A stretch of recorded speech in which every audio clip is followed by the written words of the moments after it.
So here we are at the Hebtro Co HQ in reflection on the Calder Divide Trail, which Ed and I rode at the weekend. How was it for you, pal? Have you recovered yet? That's my 1,000-yard stare. It was like Nam. Honestly, it was like I had a really good time afterwards.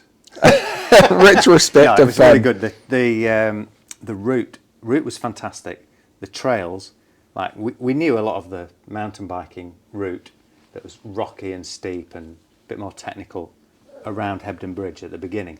But then we just went into a world of discovery of those cycle greenways, particularly around Wakefield and out to Castleford, which I've never been on.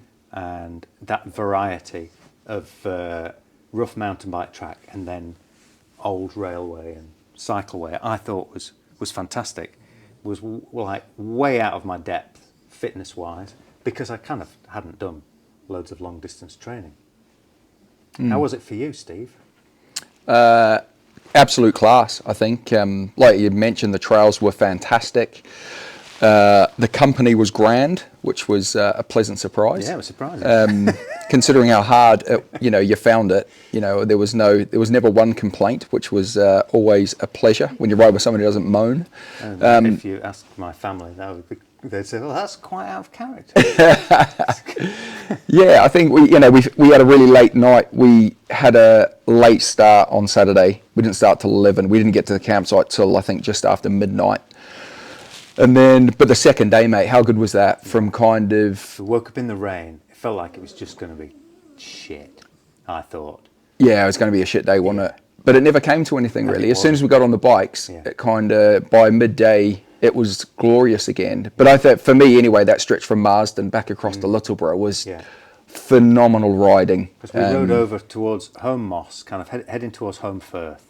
And then we dropped down into Marsden. And we found a cafe. I sat on a bench, and you went and got coffee and cake, and then we rode that climb out of Marsden was a really cool climb. Even I was pushing a fair bit of it, but it was all rideable and really good, and would have been really good the other way around. Yeah, absolutely. Yeah. So I think that for me was definitely the highlight, that second day of and how good was it when you start to see landmarks that you remember, that are familiar. Compared to, like you said, going around Wakefield, we're just like, this is amazing, but I have no idea where we are. What the view is, and in the dark as well. We were in we're riding along on this cycleway, it's kind of dirt cycleway, and then there's some sort of swamp to the left, and then there's some kind of forest to the right that drops away, and just thinking, just don't go off the edge, don't drift. Yeah, I couldn't see that. I was just following you. So you are visually impaired, and it was dark, and you had a shitty little head torch, and you were basically following the red light on the back of my bike. Yeah. So it was until that went out. Yeah, till it ran out. Till my light ran out, and then I was in the hot seat. Yeah, and then we were using sonar. Yeah. Yeah, but the other thing that amazed me, which I didn't really think about beforehand, was we rode over so many bridges and under so many bridges. I mean, it's obvious because it's, you're following a watershed when I think about it, but that was incredible. Like, and just trying to pick where we were when we crossed motorways or busy roads and things like that, of trying to work out where we were.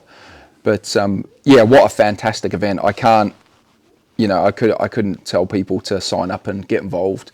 It's really recommended. Yeah. I mean, if you live here, or you're from the region, it's really interesting because you just discover places that you've been at different times, maybe just driving, and you link it together. You get such a better knowledge of where you live. And if you're not from here, it would have given you just such a view of this area of kind of history, certainly the geography of it, the canals, waterways, everything else, and just really good riding, good bike riding. On a gravel bike with big tyres, or on a mountain bike. Yeah, absolutely. And there were some fast people. Yeah, some super fast people. Yeah. There were loads of women riding. Very strong women. Yeah, really strong. Really capable. That was impressive. I saw loads of them overtaking me all the time. Yeah. And I think the sculptures as well. Like some of the sculptures we passed were unreal. On like the Castleton Greenway, I think it was, where those sheep, Satan's sheep, they were really good. Yeah. They were really good. They weren't just like sometimes you see things they look like they've just been like abandoned and they're a bit crap. But they were very, that was really good. Yeah, really class. So all in all, I think what a great experience. Yeah. Some hard long days on the bike, probably self-inflicted. But yeah, what a fantastic event. That's the plug that we put into my ripped tyre. I forgot to take an inner tube. It's like a massive schoolboy error. That was a saviour. That was a big saviour on day one. You had to change bikes. From one bike, the gears stopped working, and it was a firmware issue. It wasn't just software. Fix. Yeah. So there was on my phone trying to Google how do I solve this problem with no signal. Which I thought was quite funny. Well, my bike's really simple. It was quite funny. So I left Ed, rode home, got onto my fat bike, and then rode back and met Ed, and then we carried on. So that was probably hence the delay. And lots of people were telling you how hard it must be riding your bike, and they didn't really realise that you're a professional cyclist. Yeah. And it's a really easy bike to ride. That's pretty funny. Yeah. But yeah, just amazing. Like amazing people, great trails, and yeah, highly recommended.